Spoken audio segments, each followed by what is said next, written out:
Oke, bismillah. Assalamualaikum warahmatullahi wabarakatuh. Waalaikumsalam Pak. Waalaikumsalam, Pak. Waalaikumsalam. Oke, apa kabar nih kalian? Alhamdulillah, Alhamdulillah baik. baik. Oke, sehat-sehat ya. Alhamdulillah. Oke, ya. Alhamdulillah nih kita bisa ketemu lagi di pertemuan kali ini. Ya, jadi untuk pertemuan kali ini kita membahas materi green building ya, atau bangunan hijau bahasa Indonesianya. Kayak gitu. Nah, sebelumnya kan saya sudah menugaskan kalian untuk mengerjakan pretest. Nah, saya sudah lihat tadi udah ada beberapa orang yang mengumpulkan. Jadi nanti kita bahas setelah ini pretestnya. Oke, siap Pak. Oke, Pak. Oke, saya lanjut presentasi ya. Kita lanjut ke materi. Jadi nanti isi pembahasannya ada ini. Yang pertama mengenal konsep green building, lalu ada kriteria green building itu seperti apa, dan penerapan green building. Nah, pertama nih, apa sih green building itu? Apa green building itu kan tadi bangunan hijau? Apa green building itu bangunan yang warnanya hijau kah? Atau bangunan yang dikelilingi oleh tanaman-tanaman hijau kah? Ada yang tahu green building apa? Bangunan yang dikelilingin tanaman-tanaman terus terbuka gitu ya? Bangunan yang dikelilingi tanaman dan terbuka. Oke, bisa. Iya, ruangannya Ruangannya terbuka. Oke. Ada lagi yang mau menambahkan? Saya mau menambahkan Pak. Ya, silakan, Rafli. Mungkin kalau green building itu menurut saya bangunan yang ramah lingkungan, terus memiliki oksigen yang baik dan mendapatkan cahaya matahari yang cukup Pak untuk kebutuhan kita setiap hari. Mungkin itu saja Pak dari saya. Oke, bagus banget nih jawaban Rafli ya. Cukup jelas, cukup padat jawabannya. Tapi coba kita lihat nih, jawaban Rafli sesuai, benar atau enggak. Jadi sebelum kita membahas nih green building itu apa, jadi kita bahas dulu nih. Sebelumnya itu kita bahas bahwa pertumbuhan pembangunan gedung-gedung tinggi, pertumbuhan penduduk, jika tidak dikelola secara seksama dengan memperlihatkan kelestarian lingkungan, sangat memungkinkan terjadi degradasi lingkungan. Ya. Mengingat penggunaan energi terbesar di dunia adalah bangunan, yaitu sekitar 40%, maka usaha perencanaan dan pengelolaan bangunan hemat energi sangat diperlukan. Nah, mengapa green building penting dalam pembangunan berkelanjutan? Sebelumnya, Raffi udah jawab ya bahwa green building itu bangunan yang ramah lingkungan, gitu, yang dia memikirkan aspek tentang udara, ya, tentang pencahayaan maupun energi. Nah, kenapa sih konsep green building itu timbul gitu? Apa yang men-trigger? Nah, yang men-trigger ini nih, yang tadi adanya pertumbuhan pembangunan, gitu, pertumbuhan penduduk, gitu. Jadi adanya kebutuhan pembangunan tempat tinggal ya yang terus meningkat gitu, sehingga adanya degradasi lingkungan gitu. Adanya kurang keseimbangan antara alam dengan pertumbuhan manusia kayak gitu. Makanya muncullah konsep green building ini, sehingga pertumbuhan tetap berjalan dan kelestarian lingkungan tetap terjaga kayak gitu. Nah, kita lanjut. Proyek pembangunan dan lingkungan merupakan dua hal yang tidak dapat dipisahkan. Sebuah bangunan akan mengkonsumsi energi, material, dan air baik dalam proses konstruksi maupun dalam operasional bangunannya. Nah, dengan cara ini pembangunan gedung tinggi akan mendukung pembangunan berkelanjutan. Kayak gitu. Dan konsep green building harus memenuhi 6 kriteria. Nah, 6 kriterianya ini diantaranya, di sini ada 6 kriteria. Yang pertama itu ada kesesuaian tata guna lahan. Yang dimaksud itu aksesibilitas ke fasilitas umum, area terbuka hijau, dan minim penggunaan kendaraan bermotor. Nah, jadi maksudnya ini tempat tinggal ini atau bangunan ini itu dekat dengan akses umum, sehingga si pengguna atau orang yang memiliki bangunan itu jika ingin bepergian itu tidak harus menggunakan kendaraan pribadi ya, yang akan menimbulkan emisi karbon dioksida kayak gitu. Jadi orang tersebut bisa menggunakan transportasi umum kayak gitu. Lalu ada konservasi air, efisiensi konsumsi air bersih hingga penerapan sistem filtrasi. Jadi ini maksudnya hemat akan penggunaan sumber daya air kayak gitu. Gimana untuk menghematnya itu dengan sistem tertentu kayak gitu. Lalu ada kualitas udara dan kenyamanan ruang, itu kualitas kesehatan dan kenyamanan suhu udara, cahaya dan suara ruangan. Gitu. Udara, cahaya dan suara. Nah itu yang tadi sempat kutip disinggung sama Rafli ya. Gitu. Jadi ada kualitas udara dan kenyamanan ruang kayak gitu. Lalu ada optimalisasi dan efisiensi energi hingga pengurangan emisi energi pada bangunan. Nah ini kurang lebih sama seperti konservasi air tadi ya, kayak gitu, penghematan sumber daya. Tapi kalau yang ini lebih diarahkan ke penghematan energi, seperti yang biasa digunakan oleh orang-orang gitu di rumah ya, menggunakan energi listrik seperti itu ya. Nah, bagaimana cara si pemilik rumah ini menggunakan listrik ini secara efisien kayak gitu. Lalu material ramah lingkungan dan lokal serta pengelolaan limbah, itu sumber daya dan siklus material. Nah ini itu lebih tepatnya konsep ini nih, yang kriteria ini itu dilakukan saat proses pembangunan ya, saat proses konstruksi, di mana bahan-bahan materialnya itu berasal dari material yang ramah lingkungan dan lokal. Maksudnya lokal ini ada yang tahu nggak Pak? Enggak. Oke, yang lain tahu nggak? Belum tahu, Pak. Oke, baik. Jadi yang dimaksud lokal itu tujuannya itu supaya memotong jarak ya, memotong jarak mobilisasi material. Makanya material yang dibeli itu material yang di sekitar lah, yang dekat gitu, yang radiusnya masih dekat dari proyek. Kalau misalkan materialnya di luar pulau, nah itu akan ada jejak karbon ya, jejak karbon, atau jadi mobilisasinya tuh terlalu jauh gitu, sehingga emisi karbon dioksida yang dihasilkan selama mobilisasi material itu akan lebih banyak gitu dibanding kita membeli materialnya di lingkungan sekitar lah gitu, di lokal gitu, sama warga lokal kayak gitu. Lalu terakhir ini kelengkapan dokumen terkait pengoperasian aspek green building. Nah jadi bangunan hijau itu atau green building itu punya standarisasinya dan ada sertifikasinya. Itu ada lembaga-lembaga tertentu yang mengeluarkan lisensi atau sertifikasi untuk bangunan hijau. Gitu. Jadi nanti bangunannya itu diinspeksi ya, dinilai bahwa bangunan ini tuh sudah memiliki nilai berapa lah, atau dia masuk kategori bangunan hijau yang seperti apa, kayak gitu. Sampai sini paham? Oh, paham Pak. Paham, Pak. Oh ya. Oke. Kita lanjut ya. Nah, selanjutnya itu green building merupakan gabungan bangunan berkelanjutan yang bertanggung jawab terhadap lingkungan dan hemat sumber daya sepanjang siklus hidup bangunan tersebut. Mulai dari pemilihan tempat sampai desain, konstruksi, operasi, perawatan, renovasi, dan peruntuhan. Nah, jadi untuk membuat sebuah bangunan ya, itu ada beberapa tahap. Pertama kita desain, lalu proses konstruksinya atau membangunnya, lalu penggunaannya. Kalau rumah ya ditinggali gitu ya, kalau gedung perkantoran ya digunakan gitu sebagai apa fungsinya. Lalu ada maintenance ya, perawatan. Terus misalkan ada ingin dikembangkan atau diperbaiki, ada renovasi.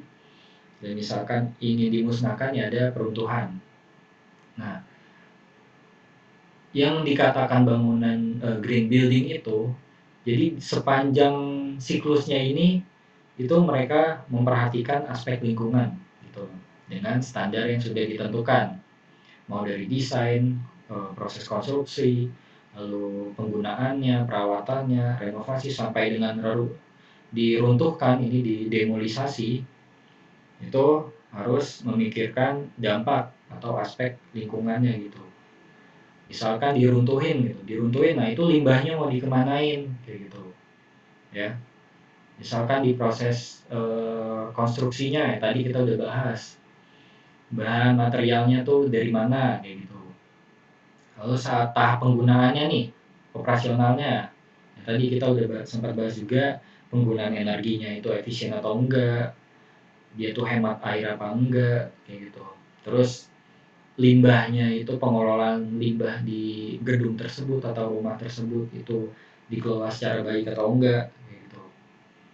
Ya, misalkan kalau di rumah tinggal gitu, limbah air hujannya itu dimanfaatkan lagi apa enggak gitu. Soalnya limbah air hujan ini bisa dimanfaatkan misalkan untuk cuci kendaraan kah, untuk menyiram tanaman kah gitu. Lalu untuk misalkan di gedung, sampah-sampah perkantorannya misalkan kertasnya itu dikelola lagi apa enggak, didaur ulang apa enggak kayak gitu. Nah, aspek-aspek itu tuh yang menjadi penilaian untuk menentukan bangunan itu dalam kategori green building atau tidak. Kayak gitu ya.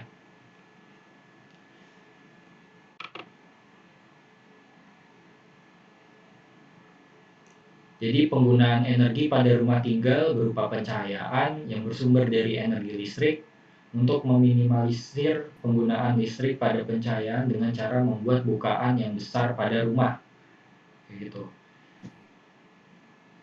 Kan di rumah kalian ini ya, rumah kalian kan ada lampunya kan pasti kan?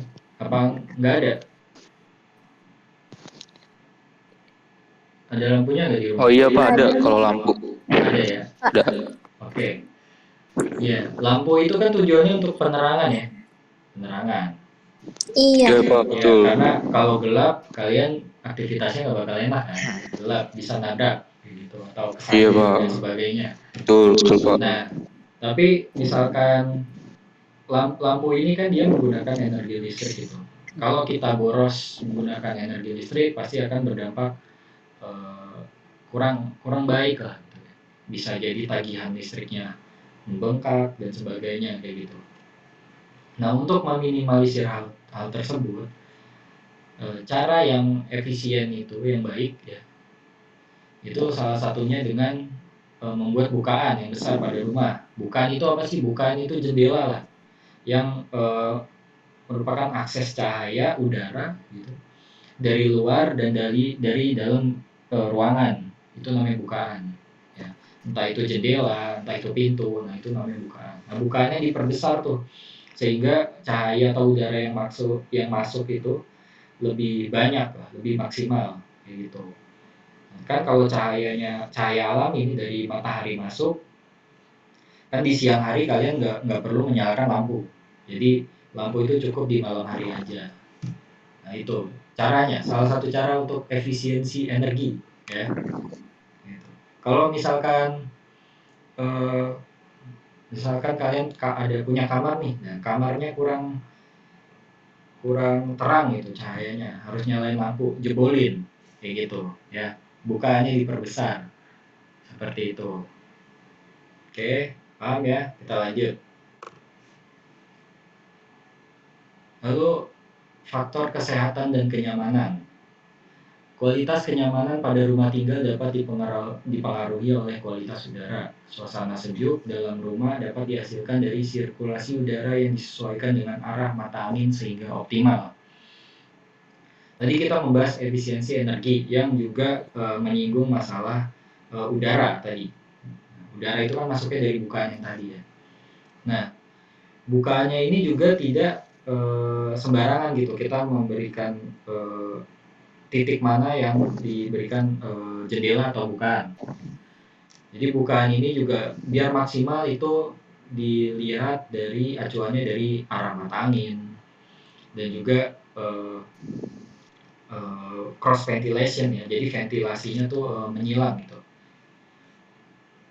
Seperti itu, menyilang lah. Atau ventilasinya tuh berjalan lah seperti itu. Jadi misalkan di depan ada jendela, nah di belakangnya juga di sudut lain gitu, di sisi lain juga harus ada jendela gitu.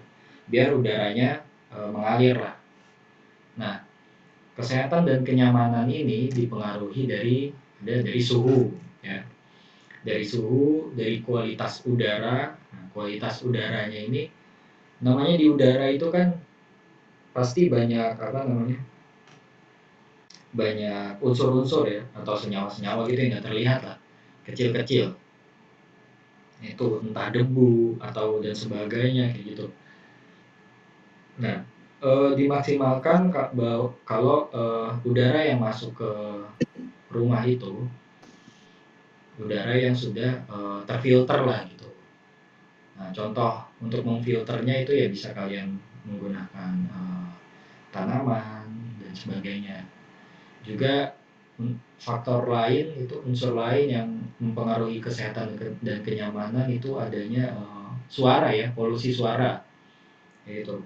Nah, misalkan kalian tinggal di dekat jalan raya gitu yang pasti berisik, itu ada beberapa namanya teknis ya, beberapa metode supaya suara yang ditimbulkan, polusi suara itu tidak mengganggu kenyamanan kalian di dalam rumah.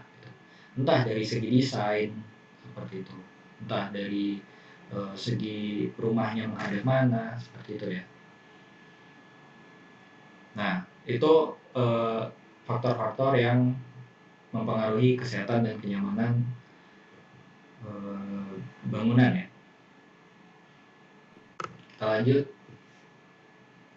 Nah, selanjutnya itu ada pengelolaan limbah dan lahan. Pengelolaan limbah dari tahap prakonstruksi hingga operasional dan perawatan gedung perlu diatur dengan baik. Tata guna lahan yang sesuai dengan standar, memaksimalkan area terbuka hijau. Gitu. Jadi misalkan nih, tadi kan kita udah bahas ya bahwa proyek bangunan itu untuk jadi sebuah bangunan gitu, dia siklusnya panjang tuh. Jadi kalau nggak salah ada 6 siklus. Nah, setiap siklusnya itu pasti dia menghasilkan limbah. Nah, limbahnya ini tuh harus dikelola lagi gitu, supaya tidak menjadi sampah yang akan menumpuk gitu, yang nggak bakal kepake lagi. Jadi harus dikelola secara baik supaya ya mungkin nanti limbah tersebut bisa jadi kursi kah, bisa jadi perabotan rumah tangga kah, atau bisa jadi bahan bangunan lain lagi kalau dikelola secara bagaimana gitu ya.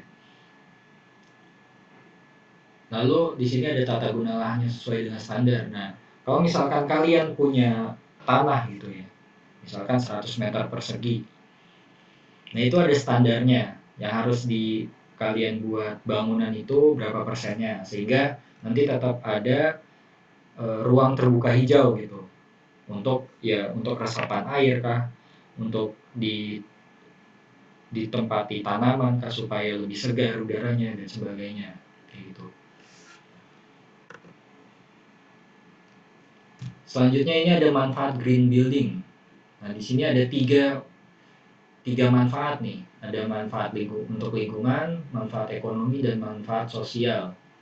Untuk manfaat lingkungan boleh dibantu Rafli dibaca manfaat lingkungan apa aja?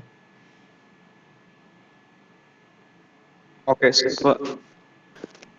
Jadi untuk manfaat lingkungan itu ada yang pertama melindungi dan meningkatkan kondisi keragaman ekosistem. Nomor 2 meningkatkan ekosistem.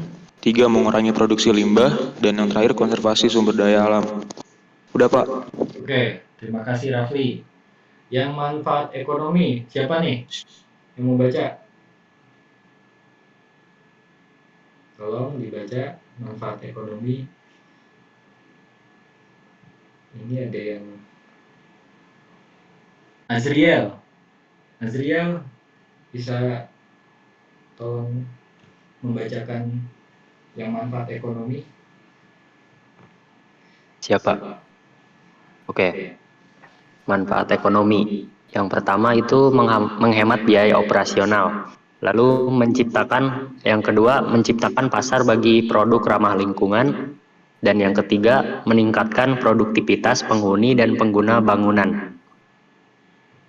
Oke, terima kasih. Gitu. Terima kasih Azriel. Nah, yang terakhir nih ada manfaat sosial ya. Manfaat sosial itu meningkatkan kualitas kesehatan dan kenyamanan pengguna bangunan, lalu ada meningkatkan kualitas estetika dan mengurangi masalah dengan infrastruktur lokal. Nah, dari poin-poin ini ada yang kalian nggak paham nggak? Yang kurang paham gitu? Atau paham semua? Pak, saya izin bertanya, Pak. Siap. Yang mau tanya apa, Rafli? Itu yang dimaksud mengurangi masalah dengan infrastruktur lokal itu gimana ya, Pak? Di bagian manfaat sosial. Nah, jadi begini. Terkadang banyak masyarakat yang membangun gitu atau membuat sebuah bangunan tidak mengacu pada aspek-aspek atau peraturan tertentu gitu ya, sehingga nanti perencanaan wilayahnya itu kurang rapih lah gitu, kurang maksimal gitu. Jadi ya seperti nanti kalau misalkan kurang tertata rapih gitu ya, dia cara membangun kawasannya itu pasti nanti akan kawasannya terlihat kumuh kayak gitu ya, terus berantakan kayak gitu, bentuknya kurang rapi seperti itu. Nanti ya akan berdampak ke depannya gitu. Misalkan namanya kawasan gitu ya, lingkungan perumahan itu kan pasti ada yang namanya limbah ya, limbah dari apa namanya, tinja kah, atau limbah dari apa namanya, nyuci atau apa gitu ya, selokannya ya gitu ya. Nah, misalkan itu tidak ditata, tidak diperhitungkan dengan baik, nanti pasti akan ada dampaknya kayak gitu. Entah nanti kalau misalkan selokan itu akan meluap dan terjadi banjir, nah kayak gitu. Misalkan masalah apa lagi? Contohnya itu jalan misalkan. Misalkan lebar jalannya itu kurang, kayak gitu ya. Lebar jalan itu kurang lebar atau apa. Nah, itu pasti kan kalau misalkan tambah padat penduduknya, itu pasti bakal macet kah, makin terasa sempit kah, kayak gitu. Dan yang lainnya juga pasti seperti contohnya misalkan nggak ada pepohonan di lingkungan itu, semuanya dibangun gitu, semuanya dibangun bangunan kayak gitu ya, dihabisin gitu lahannya untuk bangunan, nggak ada lahan atau area hijau sama sekali. Nah, itu pasti akan berdampak pada kualitas udara kayak gitu, kurang lebih seperti itu sih. Gimana, Raffi? Oke, Pak, sekarang saya paham. Jadi gitu ya, Pak? Iya begitu, jadi memang begitu. Oke, terima kasih, Pak, atas bebannya. Oke, sama-sama. Oke, kita lanjut kalau nggak ada pertanyaan lagi.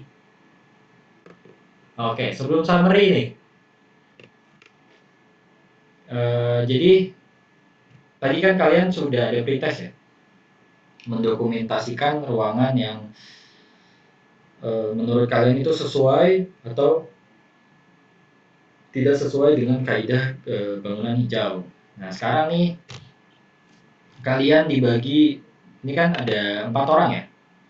Nah, kalian Iya, Pak, betul.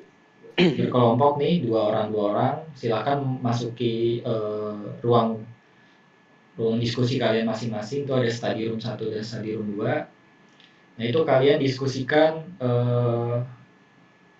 foto yang sudah kalian kirim tadi. Nah, itu kalian analisis, menurut kalian ruangan itu atau bangunan itu sudah sesuai dengan kaidah bangunan hijau atau belum, seperti itu ya. Paham ya instruksinya? Oke, paham, Pak. Oke, paham, Pak. Paham. Ya udah, kalau paham saya beri waktu 5 menit untuk menganalisis gambar kalian. Nanti saya tunggu lagi ya pokoknya 5 menit dari sekarang lah. Kayak gitu ya.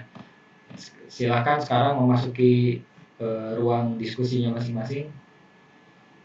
Ada study room 1 dan study room 2. Gimana? Bisa? Iya, iya Pak, bisa Pak. Kita sedang diskusi berdua. Oke, baik. Kalau misalkan ada yang bingung atau ingin ditanyakan, langsung aja tanyakan ke saya ya. Siapa? Terima kasih. Oke, terima kasih. Saya Makasih. lanjut dulu nih, geser nih. Oke. Oke. Jadi, Halo, ini pintunya bener Halo. ya? Halo. Gimana? Ada yang dibingungin? Bisa? Bisa Bisa ya. Ini kelompok kalian ngebahas ruangan apa nih? ruangan di ruang tamu. Oh, ruang tamu ya. Oke, yaudah Iya. dilanjut aja kalau misalkan ada yang ingin ditanyakan langsung tanyakan saja ke saya ya. Oke, Pak. Oke, saya lanjut dulu. Oke. Oke, baik. Sudah semuanya ya? Sudah selesai ya? Pak, Oke. Nah, sekarang kita bahas nih satu-satu nih. Kita bahas. Nah, ini kelompok siapa nih? Ini kelompok mana ini? Yang ngebahas gambar ini? oh itu kelompok kita Pak. Saya sama Azriel. Oke, coba tolong dijelaskan nih hasil analisisnya.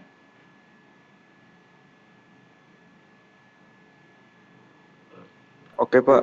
Jadi dari analisis kita berdua, jadi di situ kan yang kita dokumentasi itu kan kita dapat dokumentasinya itu untuk bagian ruang cuci dan jemur atau biasa disebut ruang laundry ya Pak. Ya, Kalau dilihat itu dari fotonya terdapat ventilasi yang berada pada plafon rumah Pak, memberikan pencahayaan yang cukup untuk mengeringkan pakaian basah. Karena di situ ruang untuk biasa jemur-jemur pakaian. Kemudian dari foto tersebut terdapat ventilasi yang kedua yaitu berada pada permukaan lantai. Dan lantai itu yang kita dapat bahwasanya ventilasi di lantai itu tepat berada pada di atas dapur di lantai bawah. Mungkin itu kegunaannya dari ventilasi berada pada atas dapur, mungkin untuk memberikan ruang agar udara atau uap dari aktivitas masak di dapur dapat terbuang dengan cukup baik Pak. Soalnya kan kalau kayak masak-masak goreng-goreng lah, goreng-goreng sambel, itu kan bisa bikin nggak enak hidung Pak kalau ngumpul di satu ruangan yang tertutup. Jadi mungkin itu lumayan baik untuk kriteria green building. Tetapi Pak, ya silakan. yang kita lihat dari foto itu terdapat tidak adanya efisiensi dari energi listrik Pak, yaitu lampu yang menyala pada saat siang hari. Oke. Mungkin itu yang bikin tidak sesuai dari foto ruang cuci dan jemur yang kita analisis Pak. Tapi kalau misalkan lampunya itu dimatikan, apakah cahayanya cukup terang gitu? Atau masih kurang? Wah, Masih gelap? sangat cukup sih Pak, karena sudah mendapat cahaya yang lebih dari lubang ventilasi yang langsung ke plafon rumah dan genteng rumah. Oke, berarti kalau misalkan lampunya dimatikan itu tidak mengganggu ya? Tidak mengganggu Betul Pak, penglihatan ya? Oke, baik. tidak mengganggu. Oke, berarti dari gambar ini menurut kalian itu masuk kategori green building atau enggak? semuanya nih, misalkan dari Rafli, Azriel, Ratu maupun Tia gitu. Eh, menurut kalian ini sesuai atau tidak sesuai? Sesuai sih menurut saya. Soalnya Menurut saya sesuai. ya gitu.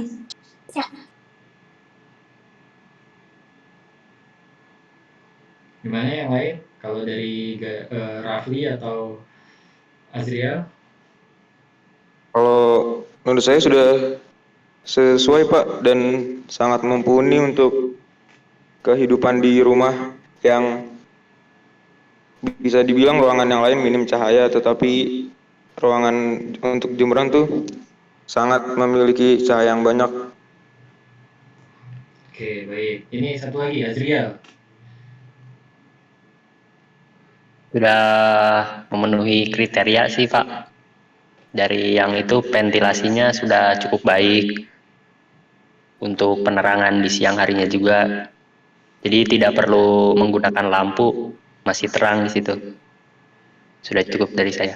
Oke, baik. Berarti semuanya sepakat ya kalau ruangan ini tuh cukup memenuhi kriteria bangunan hijau lah ya. Karena dilihat dari Sepakat Pak. efisiensi energi dan sirkulasi udara ya yang berjalan cukup baik, gitu ya. Ya Iya Pak. Pak. Oke. Kita lanjut. Nah, gambar selanjutnya nih. Ini kelompok siapa ini? Ayo. Iya, kelompok kita. Oke, Saya coba. sama Desti. Oke, coba tolong dijelaskan hasil analisisnya dan diskusinya. Jadi hasil analisis kita tuh eh ventilasinya ada banyak kan ya, terbuka juga. Terus pintunya juga terbuka lebar. Lalu di situ ada pemanfaatan daun kering gitu di bagian pot itu. Sama cahaya yang masuk sih cukup terang sih walaupun tanpa menggunakan lampu. Itu hasil diskusi kita. Oke, terima kasih. Nah, tadi sudah dijelaskan ya kalau di situ memang terlihat bukaannya cukup besar gitu sehingga cahaya yang masuk maksimal banget itu. Terus udaranya gimana? Sirkulasinya? Sirkulasinya sih cukup, soalnya sebenarnya di bagian belakang juga ada ventilasi juga. Oke, baik. Berarti sirkulasi udaranya cukup baik ya. Tadi juga disinggung masalah furnitur ya yang memanfaatkan bahan-bahan recycle ya atau apa bahan-bahan ramah lingkungan lah seperti itu. Nah untuk yang lain nih seperti tadi nih menurut kalian di foto ini di ruangan ini sudah cukup memenuhi kaidah bangunan hijau atau belum? Menurut saya udah cukup Pak, karena dilihat dari bukaan yang lebar dan memanfaatkan furniture yang merecycle dari kayu-kayu Pak. Itu sangat bermanfaat sekali. Oke, terima kasih Rafli. Lanjut, Azriel mungkin. Menurut saya sudah cukup baik. Dari ventilasinya, dari penerangannya itu ada jendela untuk penerangan di siang hari. Namun itu AC atau kipas ya sepertinya kurang efisien gitu untuk ya. Iya, itu kipas berbentuk AC kayaknya. Oh ya, kurang efisien untuk energinya sih, gitu dari saya. Oke, terima Ya, kasih itu Azriel. kipasnya. Lanjut, siapa nih? Tia, Destia. Sudah sesuai atau belum?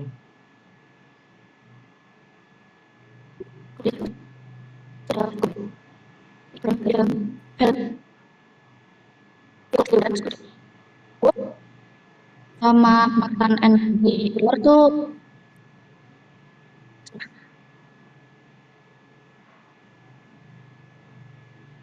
Oke. Eh, Mungkin di yang lain sudah cukup jelas ya jawaban dari Destia ya. Nah ini yang terakhir berarti. Itu sudah banget, Pak. Iya. Iya, Pak. Ratu, Iya, gimana menurut kamu ruangan itu atau gambar itu sudah sesuai atau belum dengan kaidah bangunan hijau? sudah sesuai sih kalau menurut saya. Sudah ya. Iya. Oke. Nah, memang tadi ya udah terima kasih semuanya atas jawabannya. Sebagian besar sudah bilang kalau bangunan atau ruangan ini sudah sesuai ya. Paling tadi disinggung sama Mas Rial bahwa di situ ada penyejuk ruangan lah ya atau kipas angin gitu. Nah memang jadi prinsipnya itu memang kita meminimalisir penggunaan energi listrik ya. Tapi memang tidak dipungkiri bahwa kita tidak bisa lepas sama sekali dari energi listrik itu. Karena melihat kondisi ya, kondisional. Kalau memang udaranya sedang sangat panas, gitu, terik, kering, gitu, dan tidak ada angin gitu. Kita untuk supaya tetap nyaman di dalam ruangan ya kita butuh alat atau penyejuk ruangan gitu ya. Sebenarnya itu tidak masalah, asalkan ya itu tujuannya itu efisiensi. Jadi kita tidak boros memakai energi listrik kayak gitu. Jadi memang tidak masalah gitu. Walaupun di situ ada AC, ada kipas angin itu tidak masalah. Karena ya itu prinsipnya menghemat. Ya sebaik mungkin tidak memakai gitu. Cuman itu sulit ya. Dan memang kita tinggal di negara tropis kayak gitu. Nah itu jawabannya. Gimana? Paham nggak? Oke, Pak, paham. Paham ya? Oke, saya yakin Paham. pinter-pinter semua lah ini.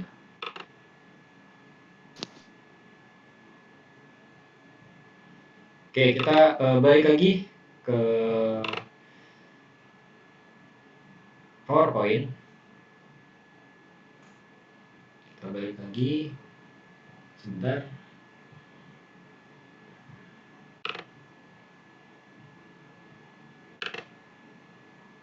Nah, tadi sudah dibahas ya hasil diskusi kalian dan analisis kalian. Saya rasa kalian sudah cukup memahami materi ini kali ini. Nah, di sini yang terakhir yaitu kesimpulan. Jadi, green building atau bangunan ramah lingkungan merupakan suatu konsep pembangunan yang berlandaskan pada konservasi lingkungan, efisiensi energi, dan keberlanjutan. Dan konsep green building ini dibedah menjadi 6 kriteria green building. Tadi sudah kita bahas. Konsep green building memiliki dampak positif bagi lingkungan, ekonomi, dan sosial.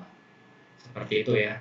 Dan seperti yang sudah kita bahas tadi, bahwa secara tidak langsung gitu ya, walaupun, nah saya tanya dulu nih, kalian sebelumnya sudah pernah mendengar atau belum, atau sudah paham belum bahwa ada konsep green building itu, udah pernah dengar apa belum? Saya sih belum. Belum ya. Kalau yang lain? Saya juga belum, Pak. Belum kayak Baru fokus dengar. banget. Iya, fokus banget sama ternyata kriteria-kriteria seperti ini tuh sangat penting, Pak. Iya. Nah gitu. Jadi memang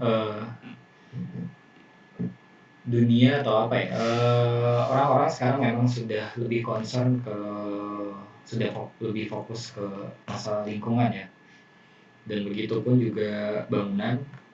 Nah, tapi memang secara tidak langsung ternyata di kehidupan kalian ya sehari-hari di rumah kalian gitu, ternyata memang setelah ditelaah itu ternyata memang memiliki unsur bangunan hijau.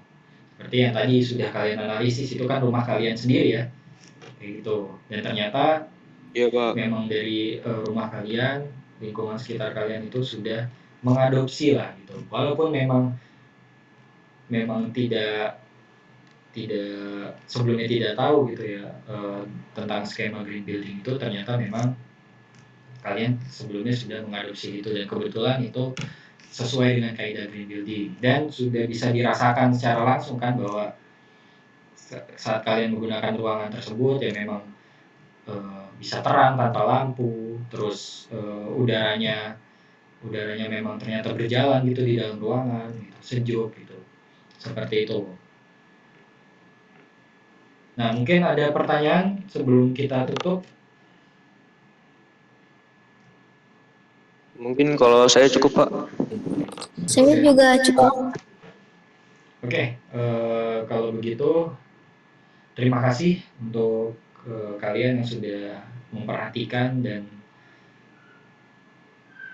semangat untuk mempelajari ilmu baru ya. Semoga ilmu yang kita pelajari, yang kita bahas kali ini, semoga bermanfaat gitu. Dan semoga ilmu yang kalian dapat ini bisa terus dikembangkan ya. Gitu. Nah, dari saya cukup sekian. Terima kasih. Saya tutup. Assalamualaikum warahmatullahi